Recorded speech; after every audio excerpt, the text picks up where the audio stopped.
Hi everyone, welcome to Vanitha's happy home. ఈ వీడియోలో kids lehenga cutting and stitching ఎలా చేయాలో చూపించాను.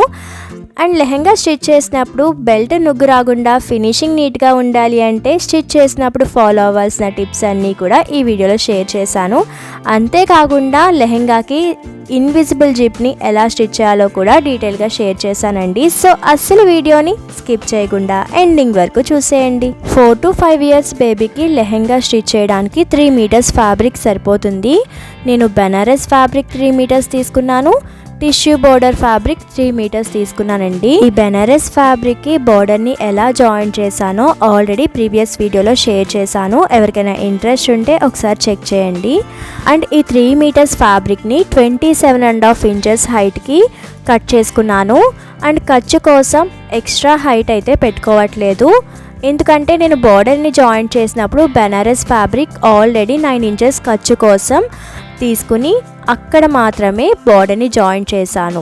మీరు సెపరేట్గా సింగిల్ ఫ్యాబ్రిక్ తీసుకున్నప్పుడు మీకు ఎంత ఖర్చు కావాలనుకుంటున్నారో అంత హైట్ ఎక్స్ట్రానే తీసుకోండి. మా పాప లెహెంగా హైట్ 28 inches అండి. 28 inchesలో 1.5 inch బెల్ట్కి యూజ్ చేయగా మిగిలిన 26.5 inches మెయిన్ ఫ్యాబ్రిక్ ప్లీట్స్ కోసం హైట్గా తీసుకుంటాము. ఆ 26.5 inchesకి కూడా ఎక్స్ట్రా 1 inch మార్జిన్ యూజ్ చేయాలి కాబట్టి టోటల్ 27.5 inches మెయిన్ ఫ్యాబ్రిక్ హైట్గా కట్ చేశాను.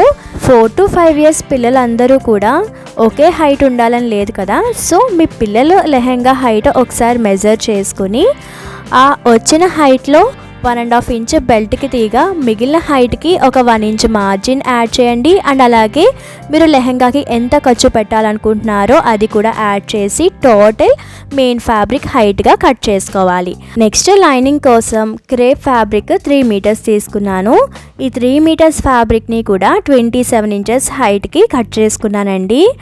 యాక్చువల్గా ఖర్చు పెట్టాలన్న విషయం మర్చిపోయాను. మనం మెయిన్ ఫ్యాబ్రిక్ ఎంత ఖర్చు పెట్టుకుంటామో దానికి ఒక 1 inch తగ్గించి లైనింగ్ కూడా సేమ్ ఖర్చుతో కట్ చేసుకోవాలి. మనం మెయిన్ ఫ్యాబ్రిక్కి ఖర్చు పెట్టి లైనింగ్కి ఖర్చు పెట్టకపోతే లెహెంగా షార్ట్ అయినప్పుడు మెయిన్ ఫ్యాబ్రిక్ ఖర్చు విప్పుతాం కదా, అప్పుడు లైనింగ్ షార్ట్ అయిపోయి అస్సలు లుక్ బాగోదండి. నేనైతే మర్చిపోయాను కాబట్టి లెహెంగా చిన్నదైనప్పుడు అప్పుడు మళ్ళా లైనింగ్కి ప్యాచ్ యాడ్ చేయాల్సిందే. మీరు మాత్రం ఇలా మిస్టేక్ చేయకుండా మెయిన్ ఫ్యాబ్రిక్తో పాటు లైనింగ్ కూడా ఎక్స్ట్రా ఖర్చుని యాడ్ చేసి ఫ్యాబ్రిక్ని కట్ చేసుకోండి. అండ్ లైనింగ్ 3 meters తీసుకున్నాను కదా, మీరు కావాలంటే 2 meters కూడా తీసుకోవచ్చు. కాకపోతే క్యాన్స్ కట్ వేసినప్పుడు మెయిన్ ఫ్యాబ్రిక్ ఎంత తీసుకుంటామో లైనింగ్ కూడా అన్ని మీటర్సే తీసుకోవాలి. అదే తక్కువ మీటర్స్ తీసుకుంటే మాత్రం క్యాన్స్ కట్ నొక్కేస్తుందండి. నెక్స్ట్ బెల్ట్ కోసం ఫ్యాబ్రిక్ కట్ చేయాలండి. ఫస్ట్ పిల్లల హిప్ రౌండ్ ఎంతో మెజర్ చేసుకుని దానికి ఒక 5 inches ఖర్చు అయితే తీసుకోవాలి. నేను ఖర్చుతో మా పాపకి 28 inches పెడదాం అనుకుంటున్నాను. ఆ 28 inchesకి కూడా ఫ్యాబ్రిక్ ఇంకొక 2 inches ఎక్స్ట్రానే తీసుకోవాలి. ఎందుకు అంటే 2 sides కూడా మనము డబల్ ఫోల్డ్ వేసి స్టిచ్ వేస్తాం కదా fabric. So main fabric and lining 30 inches width ఉండేలాగా తీసుకున్నాను. ఇంకా హైట్ వచ్చేసి 4.5 inches తీసుకుంటున్నానండి. నార్మల్గా బెల్ట్ కోసం 1.5 inch హైట్ పెడతానన్నాను కదా, ఫ్రంట్కి బ్యాక్కి టోటల్ 1.5 3 inches. మరి 3 inchesకి కూడా ఫ్రంట్ సైడ్ బ్యాక్ సైడ్ కొంచెం మార్జిన్ తీసుకోవాలి కదా. జనరల్గా ఒక 1/2 inch మార్జిన్ తీసుకుంటే సరిపోతుంది. ఇలాంటి ఫ్యాబ్రిక్స్ ఈజీగా పోగులు ఊడిపోతూ ఉంటాయి కాబట్టి నేను 3/4 inch మార్జిన్ తీసుకున్నాను. So total 4.5 inches main fabric and అలాగే లైనింగ్ హైట్గా తీసుకున్నాను. నెక్స్ట్ లైనింగ్ పైన మెయిన్ ఫ్యాబ్రిక్ని ప్లేస్ చేసుకుని 2 edges కూడా స్ట్రైట్గా ఒక స్టిచ్ వేసుకోండి. సైడ్స్ స్టిచ్ వేయాల్సిన అవసరం లేదు. ఇలా నీట్గా 2 edges స్టిచ్ చేసిన తర్వాత ఇంకా మెయిన్ ఫ్యాబ్రిక్ లైనింగ్ అస్సలు కదలకుండా ఉంటుంది. అండ్ నెక్స్ట్ లైనింగ్ వైపున ఫ్యాబ్రిక్ డబల్ ఫోల్డ్ వేసి సెంటర్లో ఎడ్జ్ కంటూ ఒక స్టిచ్ అయితే వేసుకోవాలండి. ఇలా వేయడం వల్ల ఇంకా లైనింగ్ అనేది కదలకుండా స్టిఫ్గా ఉండి మనకి బెల్ట్లో ఎక్కడ నుగ్గు లేకుండా స్ట్రైట్గా ఉంటుంది, ఫినిషింగ్ బాగుంటుంది. నెక్స్ట్ ఈ 30 inches బెల్ట్కి 3 మీటర్స్ ఫ్యాబ్రిక్ని ప్లీట్స్ పెట్టాలంటే కరెక్ట్గా మనం క్లాత్ని అడ్జస్ట్ చేయాలి కదా. సో ఇప్పుడు నేను చెప్పే టిప్స్ ఫాలో అవుతే ఈజీగా ప్లీట్స్ని అడ్జస్ట్ చేసేయచ్చు. ఫస్ట్ బెల్ట్లో 2 ఎడ్జెస్ కూడా ఒక 1/2 ఇంచ్కి డాట్ పెట్టుకోండి. ఆ 1/2 ఇంచ్లో మనం ప్లీట్స్ పెట్టాము. బెల్ట్కి 2 సైడ్స్నా కూడా డబుల్ ఫోల్డ్ వేసి స్టిచ్ వేయాలి కదా, కాబట్టి ఒక 1/2 ఇంచ్కి మనం డాట్ పెట్టుకుంటున్నాము.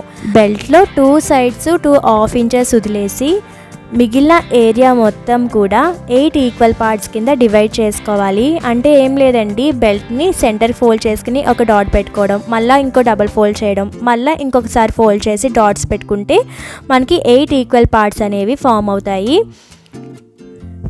మీలో ఎవరికైనా బెల్ట్ని 8 ఈక్వల్ పార్ట్స్ కింద ఎలా డివైడ్ చేసుకోవాలో ఇంకా అర్థం కాకపోతే ప్రీవియస్గా నా ఛానల్లో frock cutting and stitching video post చేశాను.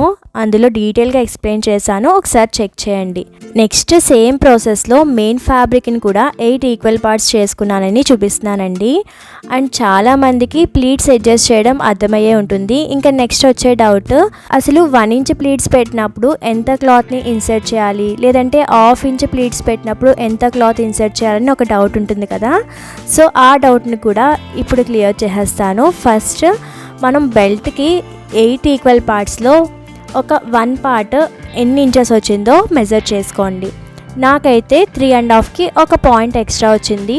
మీరు 8 ఈక్వల్ పార్ట్స్లో ఏ ఒక్క పార్ట్ మెజర్ చేసినా సేమ్ ఒకేలానే వస్తుందండి, ఎందుకంటే అన్నీ ఈక్వల్గానే మెజర్ చేసే డాట్స్ పెట్టుకున్నాం కదా. నెక్స్ట్ మెయిన్ ఫ్యాబ్రిక్లో 8 ఈక్వల్ పార్ట్స్ చేసాం కదా, అందులో ఒక పార్ట్ ఎన్ని ఇంచెస్ ఉందో మళ్ళీ మెజర్ చేసుకోవాలి. నాకు మెయిన్ ఫ్యాబ్రిక్లో ఒక్క పార్ట్ 14.5కి ఒక పాయింట్ ఎక్స్ట్రా వచ్చిందండి. మీకు డీటెయిల్గా అర్థం కావడం కోసం ఆ ఒక్క పాయింట్ని వదిలేసి 14.5 ఇంచెస్ అనుకోండి. ఇంకా బెల్ట్లో కూడా 3.5 ఇంచెస్కి ఒక పాయింట్ వచ్చింది కదా, ఆ ఒక్క పాయింట్ని కూడా వదిలేసి ఒక 3.5 ఇంచెస్ అనుకుందాము. ఒక్క పాయింట్ వల్ల అంత డిఫరెన్స్ ఏమి ఉండదు, వచ్చినా దాన్ని మనం అడ్జస్ట్ చేసేయచ్చు. నెక్స్ట్ మెయిన్ ఫ్యాబ్రిక్లో 1 ఈక్వల్ పార్ట్ని మెజర్ చేసినప్పుడు ఎన్ని ఇంచెస్ వస్తుందో దాన్ని బెల్ట్లో 1 ఈక్వల్ పార్ట్ని మెజర్ చేసినప్పుడు ఎన్ని ఇంచెస్ వస్తుందో డివైడ్ చేయాలి. నాకు మెయిన్ ఫ్యాబ్రిక్ 14.5 ఇంచెస్ వచ్చింది అండ్ బెల్ట్లో 1 ఈక్వల్ పార్ట్ 3.5 ఇంచెస్. ఈ రెండింటిని డివైడ్ చేస్తే 4.1 సంథింగ్ చేంజ్ వచ్చింది. మీకు సింపుల్గా అర్థం కావడం కోసం 4 ఇంచెస్ కింద కన్సిడర్ చేయండి.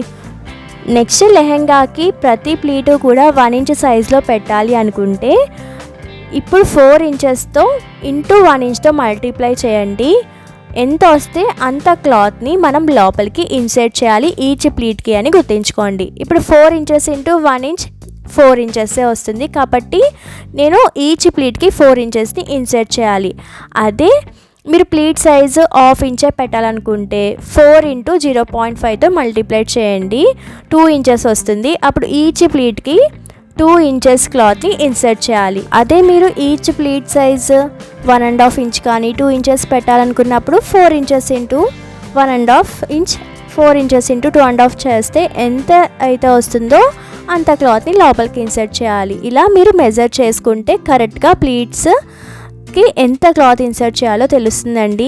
ఫస్ట్ మెయిన్ ఫ్యాబ్రిక్లో 1.5 ఇంచ్కి ఒక డాట్ పెట్టుకోండి. ఈ 1.5 ఇంచ్లో ప్లీట్స్ అయితే ఏమీ స్టిచ్ చేయము, ఎందుకంటే ఫస్ట్ 1/2 ఇంచ్లో జిప్ స్టిచ్ చేస్తాం కాబట్టి ఆ 1/2 ఇంచ్ వేస్ట్ అవుతుంది.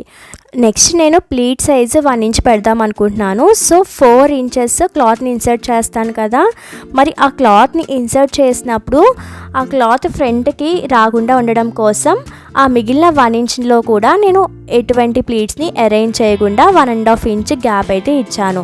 మీకు అర్థం కాకపోవచ్చు, కానీ ప్రాక్టికల్గా స్టిచ్ చేసినప్పుడు మీకే అర్థమవుతుందండి. ఆ 1.5 ఇంచ్ తర్వాత ప్లీట్ సైజ్ 1 ఇంచ్ పెడతాం కాబట్టి 1 ఇంచ్కి ఒక డాట్ పెట్టుకుని 1 ఇంచ్కి 4 ఇంచెస్ క్లాత్ని ఇన్సర్ట్ చేస్తాం కాబట్టి 4 ఇంచెస్కి ఇంకొక డాట్ని పెట్టుకోవాలి. కొంచెం ఇలా మెజర్ చేసి ప్లీట్స్ అరేంజ్ చేయాలి అంటే టైం టేకింగ్ ప్రాసెస్సే, కానీ ప్లీట్స్ అన్నీ కూడా ఒకే సైజులో ఈవెన్గా వస్తాయి. బిగినర్స్ కూడా ఈ టిప్ చాలా యూస్ఫుల్ అవుతుంది. ఇంకా స్టిచ్చింగ్ స్టార్ట్ చేసేటప్పుడు ఫస్ట్ 1.5 ఇంచ్కి ఏమీ స్టిచ్ చేయకుండా నెక్స్ట్ 1 ఇంచ్కి ఒక డాట్ పెట్టుకున్నాం కదా, ఆ డాట్ అండ్ అలాగే 4 ఇంచెస్కి ఒక డాట్ పెట్టుకున్నాం కదా, రెండు ఒకే పాయింట్కి వచ్చేలాగా ప్లేస్ చేసుకుని క్లాత్ని లోపలికి ఇన్సర్ట్ చేసుకుని అప్పుడు కొద్దిగా స్టిచ్ వేసి నెక్స్ట్ నీడిల్ని దించుకుని అప్పుడు మళ్ళీ ఇంకొక 1 ఇంచ్కి డాట్ పెట్టుకోవడం, మళ్ళీ 4 ఇంచెస్కి ఒక డాట్ పెట్టుకోవడం. సేమ్ ప్రాసెస్లో ఆ 1 inch point 4 inches point meet అయ్యేలాగా క్లాత్ని లోపలికి ఇన్సర్ట్ చేసి స్టిచ్ చేయాలి. అండ్ నెక్స్ట్ మళ్ళీ 1 ఇంచ్కి ఒక డాట్, 4 ఇంచెస్కి ఇంకొక డాట్ పెట్టుకోవాలి. ఇలా ఫ్యాబ్రిక్ మొత్తం సేమ్ మార్క్ చేసుకోవాలండి. అండ్ మీరు అబ్జర్వ్ చేస్తే మెయిన్ ఫ్యాబ్రిక్లో టక్స్ పెట్టిన పాయింట్ కంటే కూడా ఈ 4 ఇంచెస్ మార్క్ కొంచెం ఎక్స్ట్రానే వచ్చింది. ఇది చూసి చాలామంది స్టిచ్ చేసినప్పుడు కన్ఫ్యూజ్ అవుతారు, మనం కాలిక్యులేట్ చేసిన మెజర్మెంట్ తప్పేమో అని. అస్సలు కాదండి, మనం చూసుకోవాల్సింది మెయిన్ ఫ్యాబ్రిక్లో టక్స్ పెట్టిన పాయింట్ అండ్ అలాగే బెల్ట్లో మార్క్ చేసుకున్న పాయింట్ రెండు ఒకే పాయింట్కి రావాలి అంతే.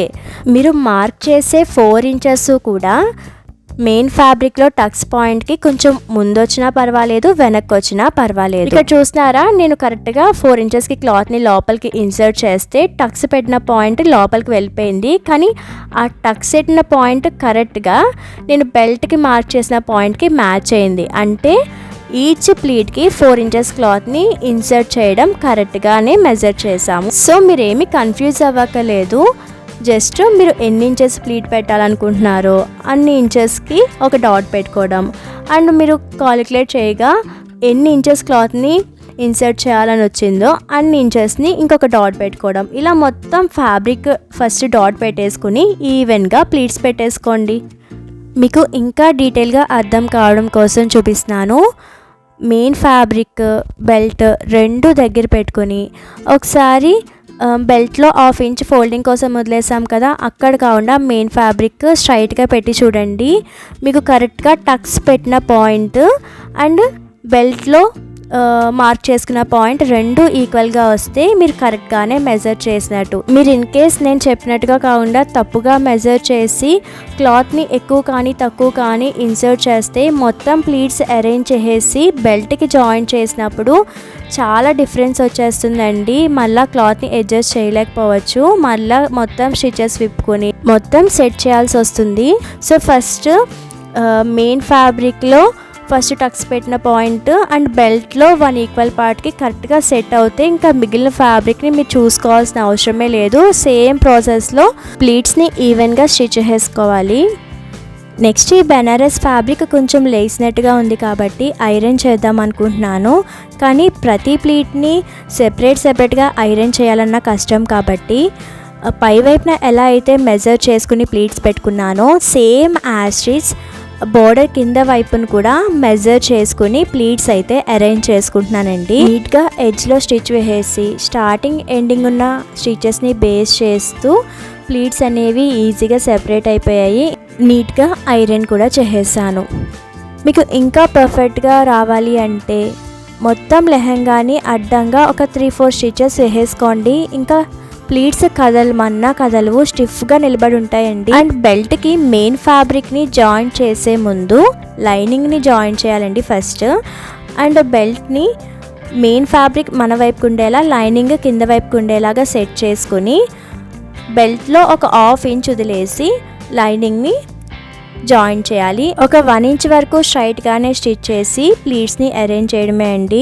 మెయిన్ ఫ్యాబ్రిక్ ప్లీట్స్ పెట్టినప్పుడు ప్రతి ప్లీట్కి కూడా టేప్తో మెజర్ చేసుకుని పెట్టాం కదా, లైనింగ్కి అంతగా మెజర్ చేయాల్సిన అవసరం లేదు, జస్ట్ రఫ్గా ప్లీట్స్ పెట్టేసుకోవచ్చండి. కాకపోతే బెల్ట్లో ఫస్ట్ మార్క్ చేసిన పాయింట్కి లైనింగ్కి ఫస్ట్ టక్స్ పాయింట్ రెండు ఒకే పాయింట్కి మీట్ అయ్యేలాగా ప్లీట్స్ని అడ్జస్ట్ చేసుకుంటూ స్టిచ్ చేసుకోవచ్చు. నేనైతే 2 ఫింగర్స్ విడ్త్ ఉండేలాగా ప్రతి ప్లీట్ని అరేంజ్ చేస్తూ లైనింగ్ని నీట్గా బెల్ట్కి అయితే స్టిచ్ చేస్తానండి. నెక్స్ట్ బెల్ట్కి మెయిన్ ఫ్యాబ్రిక్ని కూడా జాయిన్ చేస్తాము. లైనింగ్ని ఎలా అయితే బెల్ట్లో స్టార్టింగ్ 1/2 ఇంచ్ వదిలేసి జాయిన్ చేసామో సేమ్ యాస్టీస్ లైనింగ్ పైన మెయిన్ ఫ్యాబ్రిక్ని ప్లేస్ చేసుకుని స్ట్రైట్గా స్టిచ్ చేసేయడమే. ఇలా స్ట్రైట్గా స్టిచ్ చేసినప్పుడు బెల్ట్ ఎండింగ్కి వచ్చేసరికి నాకు మెయిన్ ఫ్యాబ్రిక్ ఒక 1 ఇంచ్ తక్కువైందండి. అదేంటి మీరు మొత్తం కాలిక్యులేట్ చేసి కరెక్ట్గా 1 ఇంచ్ 4 ఇంచెస్కి డాట్ పెట్టుకుని మరి ప్లీట్స్ పెట్టారు కదా అని ఒక క్వశ్చన్ రావచ్చు. నేను మెయిన్ ఫ్యాబ్రిక్ మెజర్ చేసినప్పుడు 14.5 ఇంచెస్కి ఒక పాయింట్ ఎక్స్ట్రా వచ్చింది. అండ్ బెల్ట్ని మెజర్ చేసినప్పుడు 3.5 ఇంచెస్కి ఒక పాయింట్ ఎక్స్ట్రా వచ్చింది. కానీ ఆ ఒక్క పాయింట్ని నేను కన్సిడర్ చేయలేదు కదా, మీకు ఈజీగా అర్థం కావడం కోసం. అలా 2 పాయింట్స్ మిస్ చేయడం వల్ల ప్రతి ప్లీట్లో ఒక్కొక్క పాయింట్ మిస్ అయ్యి ఎండింగ్కి మెయిన్ ఫ్యాబ్రిక్లో ఒక 1 ఇంచ్ అయితే తక్కువైంది. జస్ట్ 1 ఇంచే కాబట్టి ఈజీగానే అడ్జస్ట్ చేసేయచ్చండి. మెయిన్ ఫ్యాబ్రిక్లో లాస్ట్ ప్లీట్ కుట్టు విప్పుకుంటే మనం ఒక్క ప్లీట్కి 4 ఇంచెస్ క్లాత్ని ఇన్సర్ట్ చేసాం కదా, ఇంకా లాస్ట్ ప్లీట్కి 3 ఇంచెస్ క్లాత్ని ఇన్సర్ట్ చేసి ఆ మిగిలిన 1 ఇంచ్ని కూడా బెల్ట్కి అడ్జస్ట్ చేస్తే సరిపోతుంది. నేను ఇదంతా ఎక్స్ప్లెయిన్ చేయకుండా కూడా స్టిచ్ చేసేయచ్చు. కానీ మీలో ఎవరైనా ఒక 1 పాయింట్ కాకుండా ఒక 1/2 ఇంచ్ కానీ 2 ఇంచ్ కానీ 1 ఇంచ్ కానీ కన్సిడర్ చేయకుండా మెజర్ చేస్తే బెల్ట్కి మెయిన్ ఫ్యాబ్రిక్ అడ్జస్ట్ చేసినప్పుడు చాలా డిఫరెన్స్ వస్తుందని ఒక ఐడియా రావడం కోసం డీటెయిల్గా చూపించానండి.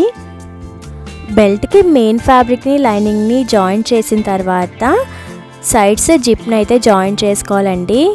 అండ్ సైడ్ జిప్ జాయిన్ చేయడం కోసం లైనింగ్ని మెయిన్ ఫ్యాబ్రిక్ 1/2 ఇంచ్ స్ట్రైట్గానే స్టిచ్ చేసాం కదా, ప్లీట్స్ ఏమీ అరేంజ్ చేయకుండా. 2 సైడ్స్ కూడా ఒక 1/2 ఇంచ్కి ఒక చిన్న స్టిచ్ అయితే తీసేసుకోవాలండి. ఎందుకంటే మనం జిప్ స్టిచ్ చేస్తాం కదా, మరి అప్పుడు కన్వీనియంట్గా ఉండడం కోసం జస్ట్ 1/2 ఇంచే స్టిచ్ విప్పుతాము, మిగిలింది అస్సలు స్టిచ్ విప్పద్దు. అండ్ మెయిన్ ఫ్యాబ్రిక్ని ప్లీట్స్ పెట్టినప్పుడే 2 సైడ్స్ కూడా ఓవర్లాక్ చేసేసుకున్నానండి. మీరు ఓవర్లాక్ అయినా చేసుకోవచ్చు, లేదంటే డబల్ ఫోల్డ్ వేసి అయినా స్టిచ్ వేసుకోండి. నెక్స్ట్ 2 సైడ్స్ కూడా ఒక 1/2 ఇంచ్ స్టిచ్ అయితే విప్పేసాను, జిప్ స్టిచ్ చేసినప్పుడు బెల్ట్ అడ్డు రాకుండా ఉండడం కోసం. నెక్స్ట్ లెహెంగాకి సైడ్ ఎంత ఓపెన్ పెట్టాలనుకుంటున్నామో మనం తీసుకునే ఇన్విజిబుల్ జిప్కి అంత హైట్లో మార్క్ చేసుకోవాలండి. జిప్కి లాక్ సిస్టమ్ ఉంటుంది కదా, అక్కడ నుండి ఒక 6 ఇంచెస్కి అయితే జిప్కి 2 సైడ్స్ కూడా డాట్ పెట్టుకుంటున్నాను. నెక్స్ట్ లెహెంగా 2 సైడ్స్ కూడా 6 ఇంచెస్కి ఒక మార్క్ చేసుకోవాలి. అండ్ జిప్ స్టిచ్ చేసినప్పుడు మెయిన్ ఫ్యాబ్రిక్ లైనింగ్ కదలకుండా ఉండడం కోసం ఆ 6 ఇంచెస్ హైట్కి కూడా స్ట్రైట్గా ఎడ్జ్లో ఒక స్టిచ్ వేసేసుకోండి. నెక్స్ట్ లెహెంగాకి జిప్ని స్టిచ్ చేయడం కోసం ఫస్ట్ జిప్లో లెఫ్ట్ పార్ట్ని బ్యాక్ సైడ్కి టర్న్ చేసుకుని, అండ్ మనం ఆల్రెడీ జిప్కి లెహెంగాకి కూడా మార్క్ చేసుకున్నాం కదా, మనం మార్క్ చేసుకున్న 2 పాయింట్స్ కూడా ఒకే పాయింట్కి వచ్చేలాగా సెట్ చేసుకోవాలి. సెట్ చేసుకుని అండ్ జిప్ కింద సైడ్ నుండే నేను స్టిచ్ అనేది స్టార్ట్ చేస్తున్నాను. అండ్ నార్మల్ ఫుట్తో కాకుండా సింగిల్ ఫుట్తోనే స్టిచ్ చేస్తున్నానండి.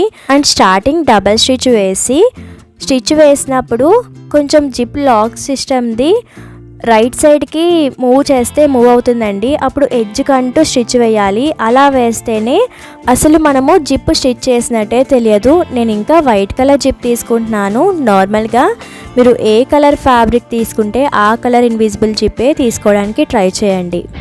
మీరు పొరపాటున లోపలికి స్టిచ్ వేయలేకపోయినా అంతగా తెలియదు కూడా, కలర్ కవర్ అయిపోతుంది. Next zip right side part నేను వీడియోలో చూపిస్తున్న విధంగా బ్యాక్ సైడ్కి టర్న్ చేసుకుని ఎడ్జ్ కంటూ స్టిచ్ వేసుకోవాలండి. ఫస్ట్ మీరు లెఫ్ట్ సైడ్ జిప్ని ఎక్కడి నుంచి స్టార్ట్ చేశారో రైట్ సైడ్ కూడా జిప్ని అక్కడి నుండే పై వైపు నుంచే స్టిచ్ చేసుకుంటాము. మీకు ఇలా కన్ఫ్యూజ్గా ఉంటే మనం ఆల్రెడీ జిప్కి మెయిన్ ఫ్యాబ్రిక్కి మార్క్ పెట్టుకున్నాం కదా, ఆ 2 పాయింట్స్ మీట్ అయ్యేలాగా కరెక్ట్గా సెట్ చేసుకుని పైనుండి స్టిచ్ స్టార్ట్ చేసుకుంటే సరిపోతుంది. స్టార్టింగ్ స్టిచ్ డబల్ స్టిచ్ వేయండి. అండ్ మెయిన్ ఫ్యాబ్రిక్కి మార్క్ చేసుకున్నాం కదా, అక్కడి వరకు మాత్రమే స్టిచ్ చేయాలి. ఇంక ఎక్స్ట్రా 1/2 ఇంచ్ కూడా స్టిచ్ చేయొద్దు. ఆ మార్క్ దగ్గరికి వచ్చేసరికి ఒకసారి డబల్ స్టిచ్ వేసుకుంటే సరిపోతుంది. ఇలా నీట్గా స్టిచ్ చేసిన తర్వాత ఒకసారి జిప్ క్లోజ్ చేసి చూడండి, ఎక్కడ కూడా క్లాత్ ఎగుడు దిగుడుగా ఉండదు. మనం అంతా కూడా మార్క్ చేసి పర్ఫెక్ట్గా స్టిచ్ చేసాం కాబట్టి. జిప్ స్టిచ్ చేయడం కోసం 2 సైడ్స్ కూడా ఒక 1/2 ఇంచ్ స్టిచ్ కుట్లు విప్పాం కదా, ఇప్పుడు మళ్ళీ దాన్ని జాయిన్ చేసేయాలండి. కానీ జాయిన్ చేసినప్పుడు సేమ్ యాస్టీస్ అలా జాయిన్ చేయొద్దు, జిప్ని లోపలికి ఫోల్డ్ చేసి జాయిన్ చేసుకోవాలి. చెప్పినప్పుడు కొంచెం కన్ఫ్యూజ్ అయినా స్టిచ్ చేసినప్పుడు డీటెయిల్గా అబ్జర్వ్ చేస్తే మీకే అర్థమైపోతుందండి. జస్ట్ లోపలికి ఫోల్డ్ చేసి మనం విప్పిన స్టిచ్ని మళ్ళీ జాయిన్ చేసేస్తాము అంతే. సేమ్ ప్రాసెస్లో ఇంకొక సైడ్ కూడా జాయిన్ చేసేసుకోవాలి. ఇలా జాయిన్ చేసిన తర్వాత బెల్ట్కి టూ సైడ్స్ కూడా మనం 1/2 ఇంచ్ వదిలేసి ప్లీట్స్ని స్టిచ్ చేసుకున్నాం కదా. ఇంకా జిప్ స్టిచ్ చేసిన తర్వాత కూడా ఒక 1/2 ఇంచ్ మిగులుతుంది. టోటల్గా ఒక 1 ఇంచ్ని మనము డబల్ ఫోల్డ్ వేసి ఇలా నీట్గా స్ట్రైట్గా స్టిచ్ వేసుకోవాలండి. ఒక స్టిచ్ అనేది సేమ్ ప్రాసెస్లో బెల్ట్కి ఇంకొక సైడ్ని కూడా డబల్ ఫోల్డ్ వేసి స్టిచ్ వేసేసుకోవడమే. నెక్స్ట్ లెహెంగాకి బెల్ట్లో థ్రెడ్ని పెట్టుకుంటాం కదా, ఆ థ్రెడ్ని మొత్తం స్టిచ్ చేసిన తర్వాత కాకుండా ఇలా స్టిచ్ చేసేటప్పుడే బెల్ట్కి సెంటర్లో థ్రెడ్ని ప్లేస్ చేసుకుని బెల్ట్కి ఒక ఎడ్జ్లో ప్లీట్స్ పెట్టేసాము. ఇంకో ఎడ్జ్ ఉంటుంది కదా, ఆ ఎడ్జ్ని ఒక సింగిల్ ఫోల్డ్ వేసి మెయిన్ ఫ్యాబ్రిక్కి ప్లీట్స్ పెట్టినప్పుడు వేసిన స్టిచ్ కనిపించకుండా దాన్ని క్లోజ్ చేస్తూ పైన ఎడ్జ్ కంటూ ఒక స్టిచ్ వేసుకోవాలండి. నేను చెప్పిన ప్రాసెస్లో లెహెంగాని స్టిచ్ చేస్తే బెల్ట్కి పై వైపున ఒక స్టిచ్ మాత్రమే ఉంటుంది. అండ్ ఆ స్టిచ్ కూడా ఎడ్జ్ కంటూ వేసుకుంటారు కాబట్టి ఫినిషింగ్ కూడా నీట్గా ఉంటుందండి. ఇంకా బెల్ట్కి అసలు నుగ్గు కూడా రాదు. మనం స్టార్టింగే బెల్ట్ని సెంటర్లో స్టిచ్ వేసేసాం కదా, లైనింగ్ మెయిన్ ఫ్యాబ్రిక్ కదలకుండా. సో ఇంకా ఎలాంటి ప్రాబ్లం లేకుండా నీట్గా స్టిచ్ చేసేయగలుగుతారు. అండ్ లెహెంగాకి ఎడ్జ్లో నేను ఒక స్టిచ్చే వేయడం వల్ల ఇలా బెల్ట్ మొత్తం స్టిచ్ చేసినప్పుడు ప్లీట్స్ అన్నీ కూడా సెపరేట్ అయిపోతున్నాయి. మనం ఎలా స్టిచ్ చేసినా ప్లీట్స్ అస్సలు కదలకుండా ఉండాలి అంటే మాత్రం లెహెంగాకి అడ్డంగా ఒక 3-4 స్టిచెస్ వేసేయాల్సిందే అండి. అప్పుడు ప్లీట్స్ అస్సలు కదలకుండా స్టిఫ్గా ఉంటాయి. నెక్స్ట్ ఎడ్జ్ కంటూ స్టిచ్ చేసిన తర్వాత మనం పెట్టిన థ్రెడ్ కిందకి పైకి జరగకుండా ఒకే ప్లేస్లో ఉండడం కోసం కొంచెం పైకి థ్రెడ్ ముందు వరకు కూడా డబల్ స్టిచ్ వేసుకోండి. ఇంకా థ్రెడ్ ఒక ప్లేస్లోనే జరుగుతుంది కానీ కిందకి పైకి జరిగి బెల్ట్ అటు ఇటు ఫోల్డ్ అవడం లాంటి ప్రాబ్లం ఫేస్ చేయరు. సేమ్ ఇలానే బెల్ట్కి ఇంకొక సైడ్ కూడా థ్రెడ్ ముందు వరకు డబల్ స్టిచ్ వేసుకోండి. నెక్స్ట్ లెహెంగాకి సైడ్ జాయింట్స్ వేసుకుంటే స్టిచ్చింగ్ కంప్లీట్ అయిపోయినట్టే అండి. మరి లెహెంగాకి పెట్టిన ఖర్చు ఎప్పుడు స్టిచ్ చేయాలి అంటే నేను ఆల్రెడీ మెయిన్ ఫ్యాబ్రిక్కి ప్రీవియస్ వీడియోలో ఖర్చు పెట్టి ఎలా స్టిచ్ చేయాలో షేర్ చేశానండి. ఒకసారి ఇంట్రెస్ట్ ఉంటే ఆ వీడియోని చెక్ చేయండి. అండ్ అలాగే లైనింగ్ కూడా మీరు ఎంత హైట్లో ఖర్చు పెడితే అది డబల్ ఫోల్డ్ వేసుకుని స్టిచ్ వేసుకోండి. అండ్ ఒక 6 ఇంచెస్ హైట్కి జిప్ని స్టిచ్ చేసాం కదా, ఆ 6 ఇంచెస్ తర్వాత జిప్ పైన రఫ్గా ఒక డబల్ స్టిచ్ వేసుకుని ఒక 2 ఇంచెస్ తర్వాత ఎక్స్ట్రా ఉన్న జిప్ని కట్ చేసుకోండి. నెక్స్ట్ లెహెంగాని రివర్స్ చేసి సైడ్ జాయింట్స్ వేసుకోవాలి. సైడ్ జాయింట్ వేసినప్పుడు మెయిన్ ఫ్యాబ్రిక్ లైనింగ్ రెండు కలిపి ఒకేసారి వేసుకోకూడదండి. స్టిచ్ అనేది ఫస్ట్ మెయిన్ ఫ్యాబ్రిక్ని front part and back part రెండు కూడా స్ట్రైట్గా తీసుకుని మనం జిప్ స్టిచ్ చేసాం కదా, ఆ ఎడ్జ్ నుండి కూడా క్రాస్గా స్టిచ్ చేసుకుంటే సరిపోతుంది. ఒకసారి డబల్ స్టిచ్ వేసుకోండి స్టార్టింగ్ అండ్ ఎండింగ్ కూడా. మెయిన్ ఫ్యాబ్రిక్ని నీట్గా సైడ్ జాయింట్ వేసిన తర్వాత లైనింగ్ కూడా సైడ్ జాయింట్ వేయాలండి. కానీ మెయిన్ ఫ్యాబ్రిక్ ఎటువైపు నుంచి సైడ్ జాయింట్ వేసామో సేమ్ యాషీస్ కాకుండా వీడియోలో చూపిస్తున్న విధంగా ఇటువైపుకి lining front part back part తీసుకుని సైడ్ జాయింట్ వేయాలి. ఇలా స్టిచ్ చేయడం వల్ల లైనింగ్ కానీ మెయిన్ ఫ్యాబ్రిక్ సైడ్ జాయింట్ ఖర్చు బయటకి కనిపించకుండా ఉంటుంది, పిల్లలకు కూడా గుచ్చుకోదు. అండ్ అలాగే జిప్ ఎక్స్ట్రా పార్ట్ కూడా లైనింగ్కి మెయిన్ ఫ్యాబ్రిక్కి మధ్యలో ఉండిపోతుంది.